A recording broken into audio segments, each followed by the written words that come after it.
The summer of 1947 was supposed to be just another quiet season in the New Mexico desert, but what happened near the small town of Roswell would ignite a mystery that still burns today.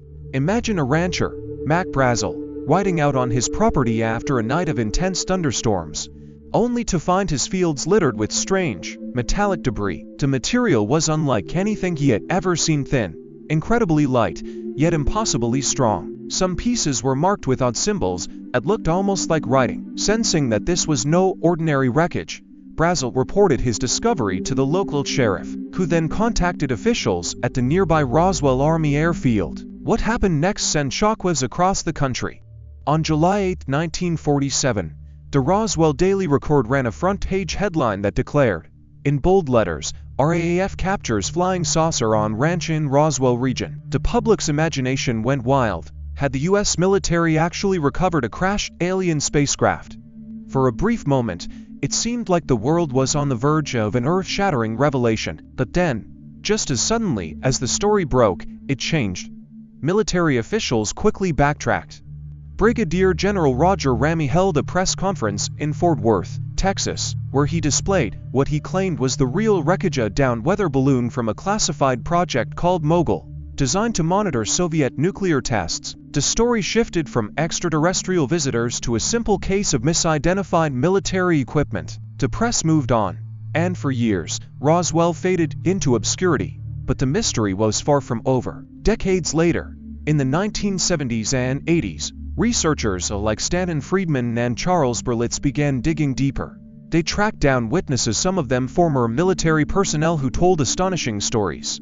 These weren't just accounts of strange debris. Some claimed to have seen an intact craft. Others spoke of small, non-human bodies recovered from the crash site.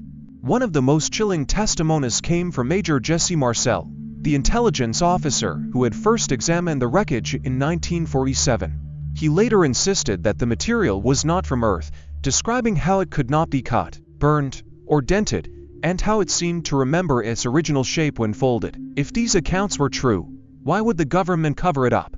Conspiracy theorists argue that admitting the existence of alien technology would cause mass panic, challenge religious beliefs, and destabilize global power structures. The Cold War was just beginning. What if this technology fell into enemy hands? The secrecy, they say, wasn't just about hiding aliens. It was about controlling a discovery that could change the course of human history. But not everyone is convinced.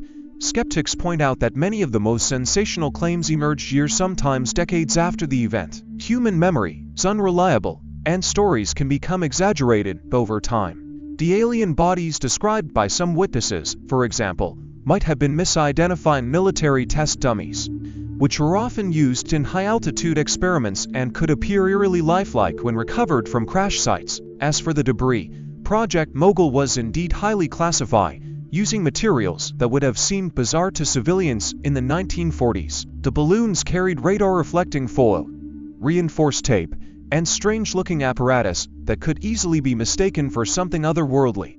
Even the mysterious symbols reported by Brazel and Marcel could have been nothing more than manufacturing stamps or serial numbers. In 1994, the U.S. Air Force released a report that seemed to put the matter to rest. It concluded that the wreckage was indeed from Mogul balloons and that no alien spacecraft had ever crashed near Roswell. A follow-up report in 1997 addressed the alien bodies, explaining that they were likely anthropomorphic dummies used in parachute tests. Case closed, at least officially. Yet, despite these explanations, Roswell remains one of the most debated events in UFO history. Why? Because it taps into something deeper than just curiosity about aliens. It's about trust, or the lack of it. If the government lied then, what else might they be hiding? And if they weren't lying, why do so many people still believe otherwise? The truth, whatever it is, has been buried under decades of speculation, conflicting accounts, and cultural obsession. Maybe a UFO really did crash in the New Mexico desert in 1947. Maybe it was all just a series of misunderstandings fueled by secrecy and fear. Or maybe the answer lies somewhere in between. What makes Roswell endure isn't just the question of what happened, it's what the story says about us. We want to believe that we're not alone, that the universe holds mysteries beyond our understanding. At the same time, we fear what those mysteries might mean. Roswell is more than a UFO story. It's a mirror reflecting our deepest hopes, our darkest suspicions, and our endless fascination with the unknown. So, was it a cover-up, a misunderstanding? The evidence is still out there, waiting to be uncovered. Until then, the mystery of Roswell remains a puzzle without a solution, a story without an ending, and a legend that continues to haunt our imagination. Hey there, if you're enjoying this video and appreciate the effort behind it, don't forget to like this video.